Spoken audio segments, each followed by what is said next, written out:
चलो शांत रहो अच्छा सब लोग।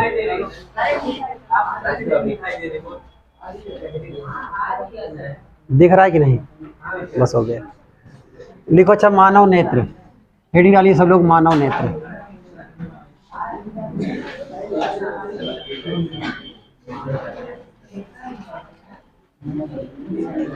ह्यूमन आई।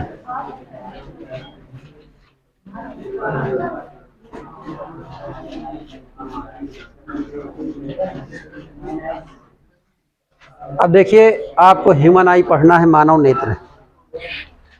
कोई पूछ ले कि ये बताओ मानव नेत्र क्या है, क्या बताएंगे?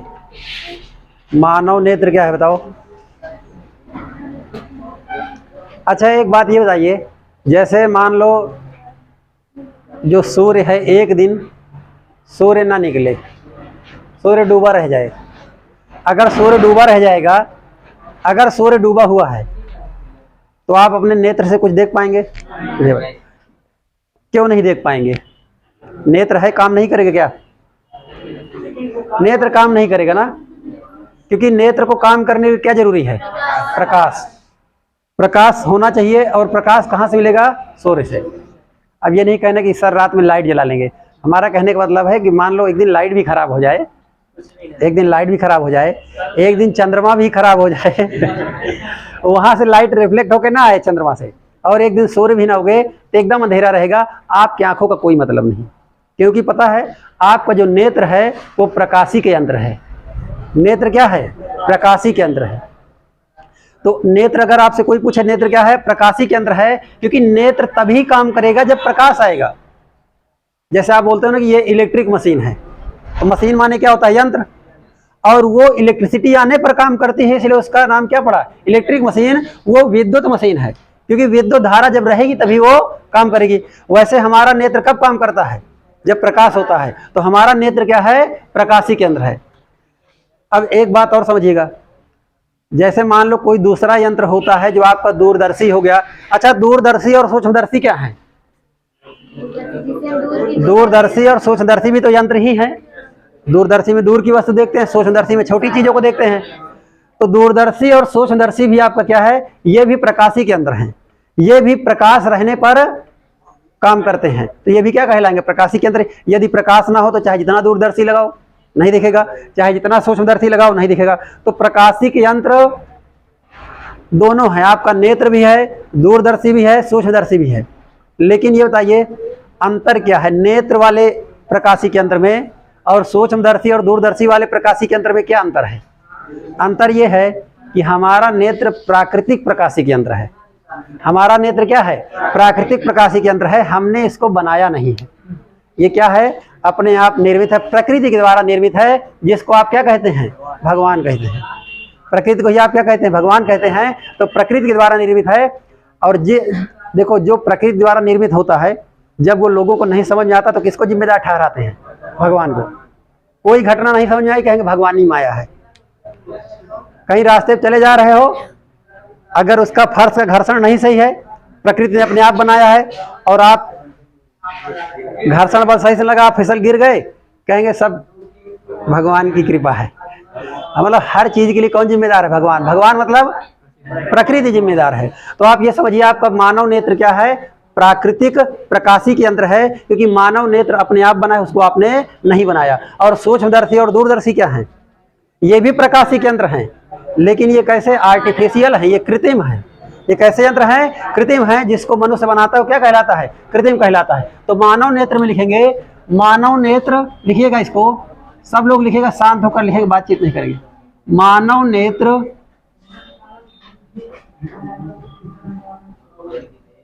प्राकृतिक प्रकाशिक यंत्र है। प्राकृतिक प्रकाशिक यंत्र है। मानव नेत्र प्राकृतिक प्रकाशिक यंत्र है, जो प्रकाश की उपस्थिति में, जो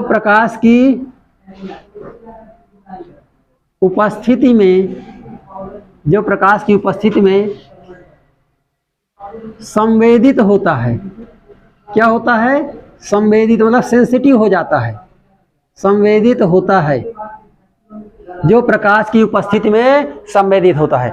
मानव नेत्र क्या है? एक प्राकृतिक प्रकाशिक यंत्र है जो प्रकाश की उपस्थिति में क्या होता है? संवेदित होता है। अब मानव नेत्र की हम लोग रचना देखेंगे। क्या देखेंगे? रचना। मानव नेत्र की रचना देखेंगे सबसे पहले। और मानव नेत्र की रचना में अगर आप देखें, मानव नेत्र थोड़ा सा देखिए, अगर आपको कभी प्याज का चित्र बनाना हो तो नहीं बनेगा, लेकिन नेत्र का चित्र बनाना हो तो बिल्कुल प्याज जैसा बनता है। कैसे बनता है? प्याज जैसे। देखो इस टाइप का।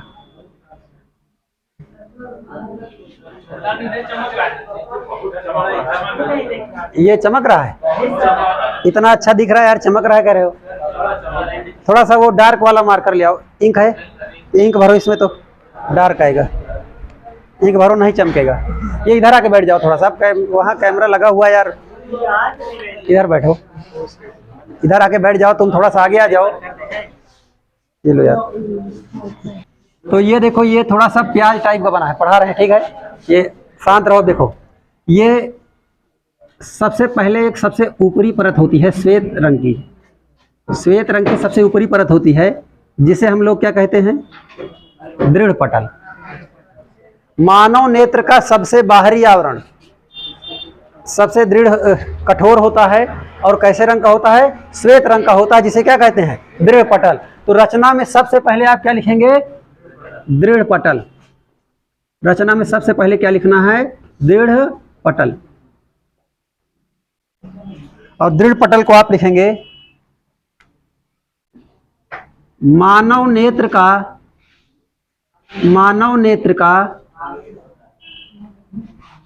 बाहरी आवरण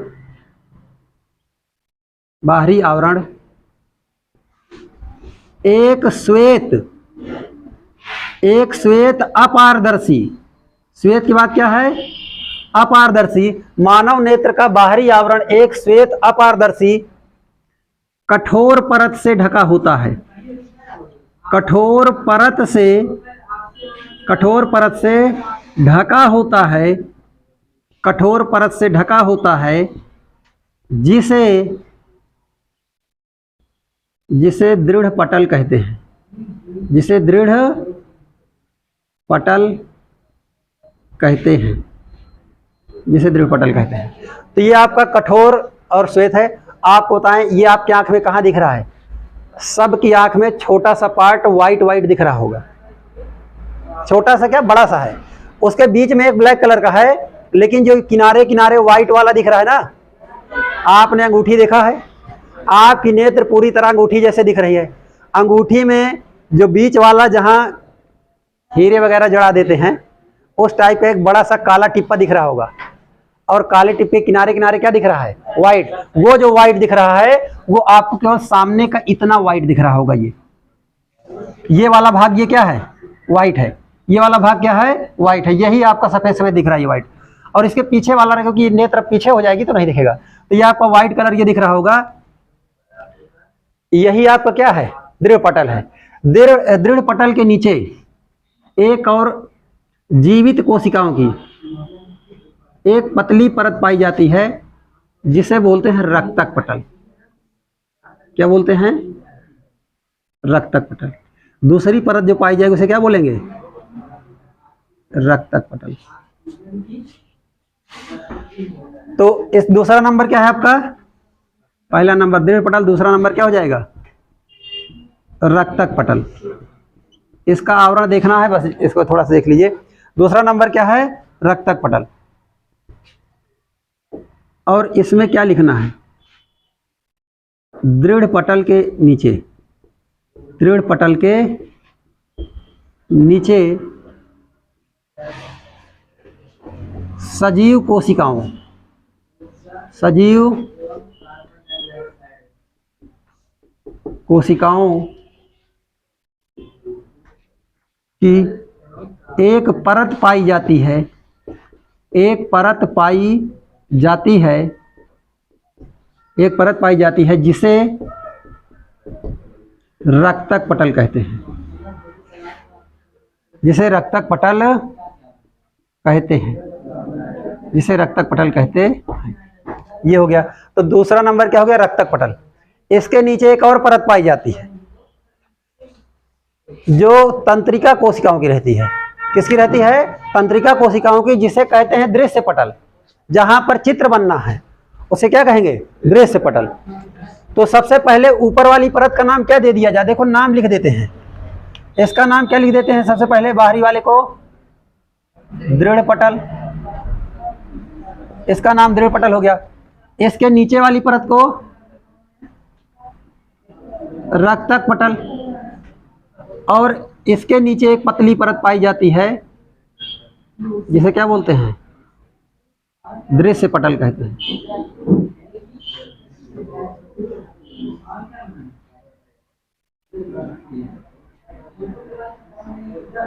देखो प्याज बन गई कि नहीं? अच्छे से प्याज जैसा बन रहा है। ये कौन सा पटल हो गया? सबसे नीचे वाली परत को कह रहे हैं प्याज की परत बन रही है, दृश्य पटल है। ये नहीं कह देना प्याज पटल। कौन सा पटल है? दृश्य पटल है ये।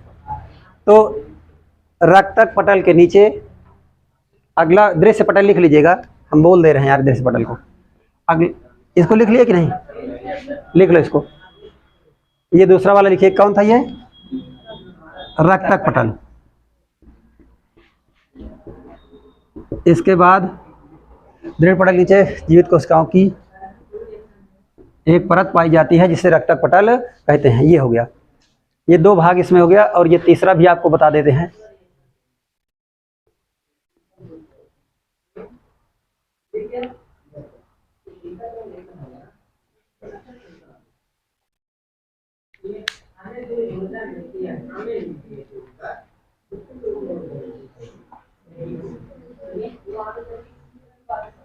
हो गया? ये हो गया हो तो बताएं आगे। चलो देखिए, रक्तक पटल के बाद आपका जो अगला आएगा, रचना में देखिए कितने पॉइंट आ रहे हैं। रचना का मतलब इसकी बनावट क्या है, इसका स्ट्रक्चर क्या है। वास्तव में यहाँ संरचना होनी चाहिए। तो अगला क्या है? रक्तक पटल। रक्तक हो गया।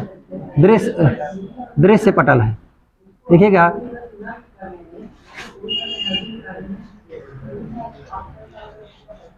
लिखिएगा रक्तक पटल के नीचे, रक्तक पटल के नीचे, रक्तक पटल के नीचे तंत्रिका कोशिकाओं की एक परत पाई जाती है। रक्तक पटल के नीचे तंत्रिका कोशिकाओं की एक परत पाई जाती है जिसे दृश्य पटल कहते हैं।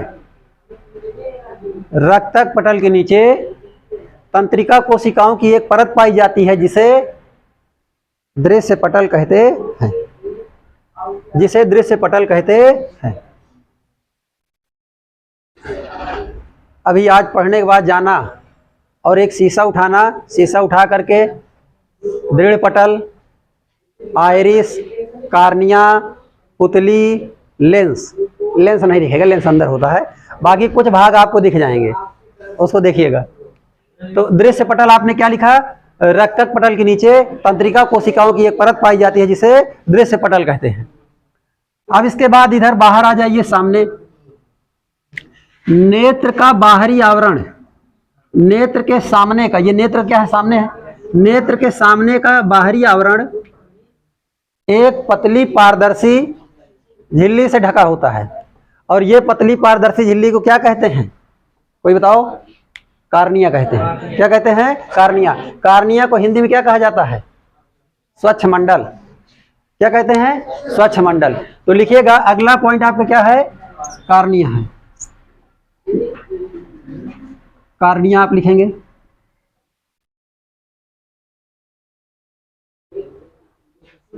देखिए, नेत्र गोलक के सामने का,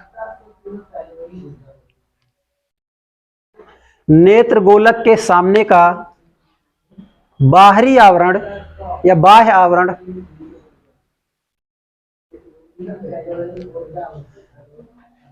नेत्र गोलक के सामने का बाह्य आवरण एक पतली झिल्ली से ढका होता है। नेत्र गोलक के सामने का बाह्य आवरण एक पतली झिल्ली से ढका होता है नेत्र गोलक के सामने का बाह्य आवरण एक पतली झिल्ली से ढका होता है जिसे कार्निया, नेत्र गोलक का बाह्य आवरण एक पतली झिल्ली से ढका होता है जिसे कार्निया, ब्रैकेट में लिख दीजिए, स्वच्छमंडल कहते हैं। स्वच्छमंडल कहते हैं। इसका नाम स्वच्छमंडल क्यों पड़ा? क्योंकि पूरे मंडली को ये क्या करेगा? स्वच्छ रखेगा। मंडली क्या होती है? सिस्टम, निकाय। बताओ यहाँ कौन कौन सिस्टम लगने जा रहा है? नेत्र लेंस लगेगा, सिलियरी मसल्स लगेगी जिसे पश्चमापेशियां कहते हैं, और इसमें जलीय द्रव भरा जाएगा। तो इन सबकी सुरक्षा के लिए बाहर जो आवरण लगा है वो क्या है? स्वच्छ मंडल। नहीं, ब्लैक कलर का नहीं है, ये पारदर्शी झिल्ली है, आपको इसका कलर नहीं दिखेगा। ये पारदर्शी झिल्ली है। कैसा है? पारदर्शी है। पारदर्शी नहीं लिखे हैं। एक पतली पारदर्शी झिल्ली से ढका होता है जिसे क्या बोलते हैं? कार्निया बोलते हैं। अब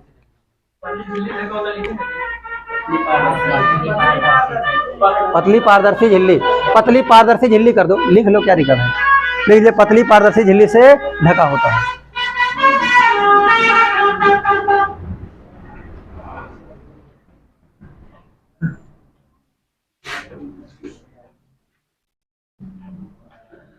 अब इसके पीछे आपको लिखना है, इसके पीछे कुछ ऐसे भूरे रंग का आवरण होता है।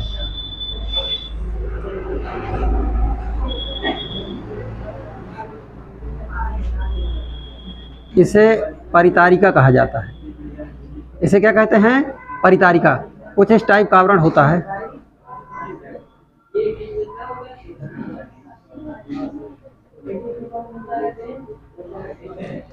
ये इस टाइप होगा।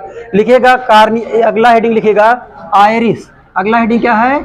आयरिस। और आयरिस को क्या कहते हैं? अच्छा, ये सब आपको बढ़िया समझ में आ रहा होगा, कक्षा 10 में है ना ये 10 का है। लिखिएगा आयरिस। आयरिस क्या बोलते हैं हिंदी में? परितारिका। लिखिए कार्निया के पीछे, कार्निया के पीछे एक रंगीन आवरण होता है। कार्निया के पीछे एक रंगीन आवरण होता है। कार्निया के पीछे एक रंगीन आवरण होता है जिसे आयरिस अथवा परितारिका, अब अथवा मत लगाइए क्योंकि उसी की हिंदी है। कार्निया के पीछे एक रंगीन आवरण होता है जिसे आयरिस, ब्रैकेट में लिख दीजिए, परितारिका कहते हैं। जिसे आयरिस और ब्रैकेट में क्या लिख देंगे? परितारिका कहते हैं।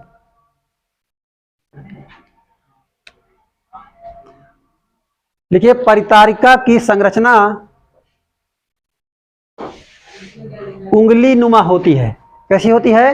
ये देखो, दोनों तरफ जैसे एक उंगली रखी गई हो। कैसी रखी गई है ये? अरे एक उंगली ऐसे लगी, एक उंगली ऐसे। तो परितारिका की संरचना कैसी है बनावट? ये उंगली नुमा। तो लीजिए, परितारिका की संरचना उंगली नुमा होती है। परितारिका की संरचना उंगली नुमा होती है। परितारिका की संरचना उंगली नुमा होती है। अब आपको ये दिखेगा आपकी आंख में, आपको आपकी आंख में जो बड़ा सा काला टप्पा है ना, वही क्या है? परितारिका है, वही आयरिस है। जो बड़ा सा काला टप्पा आपको दिख रहा होगा, देखिए एक अगर आप थोड़ा सा नेत्र ऐसे बनाएंगे सामने, तो देखिए ये इस टाइप का बना है। देख, हम इसको साइड से देख रहे हैं। जब हम इसको सामने से देखेंगे तो आपका नेत्र कुछ जो है इस टाइप का बनता है। इस नेत्र में एक बड़ा सा ये क्या है? काला टप्पा रहता है। ये जो श्वेत कलर का है, ये सब क्या है? यही दृढ़ पटल है। श्वेत वाला क्या है? दृढ़ पटल है। इसके बाद ये जो बड़ा सा काला ये बना हुआ है, यही आपका क्या है? परितारिका है। और यही आपका क्या है? आयरिस है। आयरिस का काम आंखों को रंग प्रदान करना होता है। क्या होता है? आंखों को रंग प्रदान करना। अगर यही आपका बड़ा सा काला टिप्पा यानी परितारिका, कहने का मतलब आयरिस, अगर आपका भूरा है तो कहे आंखें कैसी रहेंगी? भूरे रहेंगी, जिसको कहते हैं आंखें कंजी हैं। अब ये कंजा कौन सा कलर होता है? इसे आई डोंट नो। भूरे वाले कंजा कलर कहते हैं। तो कभी भूरे रंग मांगते समय कभी दुकान मांगे हो कि ऐसा कंजा कलर दे दीजिए? पता नहीं, ऐसे लोग बोल देते हैं यार। कभी दुकान में जाना, भूरा रंग लेना, बोल देना भैया कंजा कलर दो, तो ये तो समस्या उत्पन्न करेगा। चलो इसके बाद इसमें जो है ये रंग, जैसे मान लो जिसका नीला हो गया उसकी आँख क्या होगी, नीली होगी। और हमारे देश में एक ही लोग की आँख नीली है, पूर्व सुंदरी कौन है, ऐश्वर्या राय। उनकी आंखें क्या थी, नीली थी। क्यों नीली थी, क्योंकि कौन नीला था, आयरिस। और आजकल तो ये सब जो है प्लास्टिक सर्जरी करवा करके यही आयरिस के ऊपर जो है पतली परत बढ़िया चिपकवा लेते हैं, नीला लाल पीला जैसा हो चिपकवा लो, आपकी आंख वही रंग की हो जाएगी। तो मनुष्य छेड़छाड़ कर रहा है प्राकृतिक चीजों से। मनुष्य क्या कर रहा है, छेड़छाड़ कर रहा है प्राकृतिक चीजों से। इसीलिए लोगों की उम्र क्या हो रही है, कम हो रही है। पहले के लोग इसलिए ज्यादा जीते थे क्योंकि जो प्रकृति से मिला है उसमें कोई छेड़छाड़ नहीं। अब आजकल ज़्यादा सुंदर दिखने के लिए बताओ, ये आयरिस के ऊपर जो है अलग से लेंस चिपका लिए, यानी एक आयरिस तो पहले से एक आयरिस और चिपका लो अलग से दूसरे कलर का। हाँ, बढ़िया कलर दिखेगा, जैसे दो टार्च जल रही हो। मान लो पीले रंग का करवा लो, कैसा दिखेगा, ऐसा लगेगा दो टार्च जल रही है। चलो ठीक है, तो ये क्या हो गया आपका, परितारिका हो गया। परितारिका के मध्य एक छोटा छिद्र पाया जाता है जिसे पुतली अथवा नेत्र तारा या अंग्रेजी में प्यूपिल कहते हैं। तो अगला परितारिका के बाद क्या लिखेंगे, अच्छा इसको काम लिख लिए कि नहीं, लिख लीजिए। परितारिका का कार्य आंखों को रंग प्रदान करना है, लिखिएगा, उसी में नोट कर लीजिए। परितारिका वाली परिभाषा में परितारिका का कार्य आंखों को रंग प्रदान करना है। परितारिका का कार्य आंखों को रंग प्रदान करना है। परितारिका का कार्य आंखों को रंग प्रदान करना है।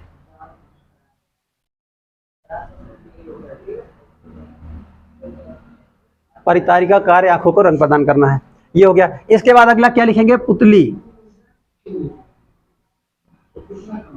पुतली का मतलब नेत्र तारा भी इसको कह देते हैं।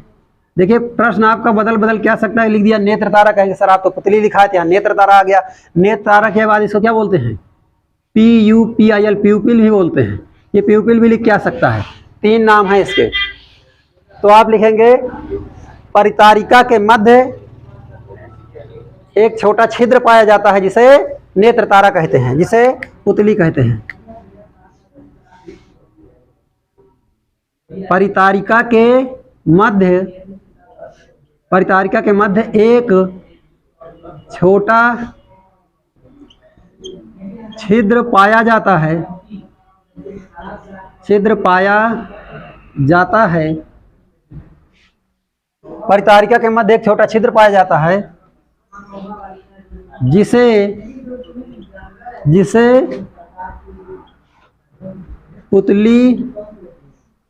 पुतली कहते हैं।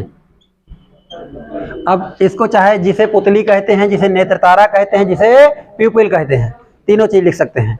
तो जिसे पुतली कहते हैं, इसका काम क्या है, पुतली का काम क्या है, पुतली काम प्रकाश की मात्रा को कंट्रोल करना है। देखिए ये आपका परितारिका अगर थोड़ा सा और आगे बढ़ गई, ये परितारिका थोड़ा आगे बढ़ जाती है, से आगे बढ़ गई तो यहाँ छिद्र क्या हो जाएगा, छोटा हो जाएगा। और जब पुतली का साइज छोटा हो जाएगा तो प्रकाश की मात्रा अंदर नेत्र में क्या होगी, कम जाएगी। और यदि ये छिद्र बड़ा हो गया तो प्रकाश की मात्रा क्या होगी, ज्यादा जाएगी। इसीलिए जब गर्मी में दोपहर में मई जून में जब आप घर से बाहर टहलने निकलते हैं तो प्रकाश बहुत ज्यादा रहता है पूरे वातावरण में, और बहुत ज्यादा होने की वजह से आपके जो पुतली का साइज है वो एकदम छोटा हो जाता है। पुतली का साइज क्या होता है, एकदम छोटा हो जाता है। और एकदम छोटा होने के से क्या होता है, प्रकाश की कम, जितनी मात्रा चाहिए केवल उतनी ही मात्रा आंख में जाती है। लेकिन एकदम उजाले से जब घर के अंदर आप आते हो तो अचानक से लगता है कुछ दिख ही नहीं रहा।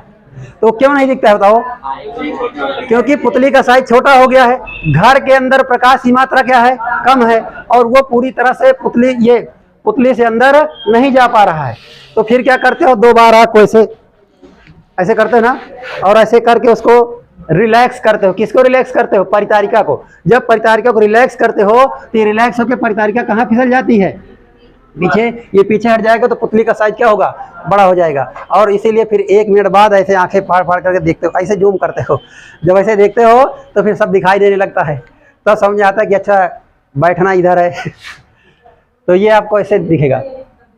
कभी कभी बड़ा तेजी से आओ तो घर पे कोई सामान रखा रहेगा, जाके टकरा जाते हो, पता लगा कहें घर वाले कहेंगे देख के चलो, उन्हें क्या पता कि ये कहाँ से आ रहा है, धूप से। कहाँ से आया है? धूप से। और इसके आंखों के पुतली का साइज क्या है? छोटा है। उनको बोलना चाहिए कि पुतली का साइज बड़ा कर लो। घर में एंट्री किया, कौन साइज बड़ा करना है? पुतली का साइज बड़ा कर लेना है। तो ये याद रखना है। चलिए तो लिखिएगा, पुतली का कार्य नेत्र में प्रवेश होने वाले प्रकाश की मात्रा को नियंत्रित करना है, कि कम करना भी है, ज्यादा भी करना है। लिखिए, पुतली का कार्य नेत्र में प्रवेश करने वाले प्रकाश की मात्रा को नियंत्रित करना है। पुतली का कार्य नेत्र में प्रवेश करने वाले प्रकाश की मात्रा को नियंत्रित करना है। पुतली का कार्य नेत्र में प्रवेश करने वाले प्रकाश की मात्रा को नियंत्रित करना है। पुतली का कार्य नेत्र में प्रवेश करने वाले प्रकाश की मात्रा को नियंत्रित करना है। पुतली का कार्य नेत्र में प्रवेश करने वाले प्रकाश की मात्रा को नियंत्रित करना है। तो ये कंट्रोल करेगा। इसके पीछे देखिए, अब इसके पीछे रहता है हमारा नेत्र लेंस। क्या रहता है? नेत्र लेंस। ये उत्तल लेंस होता है जीवित कोशिकाओं का। तो आप लिखिएगा, अच्छा ये पुतली आपको, आप सोचो, आप विश्वास नहीं करोगे कि इतना बड़ा संसार और पुतली का आकार आपकी आंख में बना हुआ है। देखो, जो बड़ा वाला काला टप्पा बना था ना, ये जो बड़ा वाला, देखिए एक ये बड़ा वाला काला टप्पा बना था, इसके बीच में एक छोटा सा भी टिप्पा है। देखो, एक छोटा सा है कि नहीं? आप जो है पड़ोसी की आंख में देख लो। तो देखो, उसमें बड़ा एकदम छोटा सा है ना, वही आपका, अरे यार करें बड़ा करें उसका बड़ा है। क्या वो पुतली का साइज बड़ा करके बैठा है क्या? देखो, एक बड़ा सा है, जो बड़ा सा है, ये पूरे से प्रकाश नहीं जा रहा है। ये पूरा क्या है? ये सब ढका हुआ है। ये परितारिका है पूरा, ये क्या किया? ढका है। इसमें ये जो छोटा सा है ना, यही ये पुतली का साइज है। सामने से दिख रहा है ये एकदम छोटा सा, और इतने छोटे से प्रकाश जाता है, पूरे संसार का चित्र बनाता है सामने देखने का। आप देखिए बहुत कम मात्रा में देखिए प्रकाश जा रहा है, केवल इतने छोटे से जाता है ये। यही आपका क्या है? पुतली है। तो ध्यान, अभी देखो, ये बाहर व्हाइट वाला क्या है? दृढ़ पटल। ये थोड़ा सा रंगीन वाला क्या है? परितारिका। ये दोनों से प्रकाश अंदर नहीं जा रहा है। हमें पहले लगता था पूरी आंख से दिखता है, पूरी आंख से नहीं दिख रहा है। केवल कहाँ से दिख रहा है? सब तो सुरक्षा के लिए लगे हैं। केवल प्रकाश कहाँ से जाएगा? वो छोटे वाले पॉइंट से। इसीलिए जब कभी चोट लग जाती है ना, तो घाव रहेगा, डॉक्टर देखें कहीं कुछ नहीं हुआ। डॉक्टर कहाँ देखता है पता है? ये पुतली पर कोई प्रभाव ना आए बस। इधर व्हाइट वाले में थोड़ा दाग भी लग जाएगा, चोट लग जाएगी, वो रंगीन, वो व्हाइट से रेड हो जाता है, कुछ लोग को चोट लग जाएगी, लेकिन कोई फर्क नहीं पड़ेगा आंख में। कहाँ नहीं जाना चाहिए? यहाँ पर कोई पॉइंट नहीं, क्योंकि अगर यहाँ चलेगा तो अंदर लेंस वो क्या करेगा? लेंस को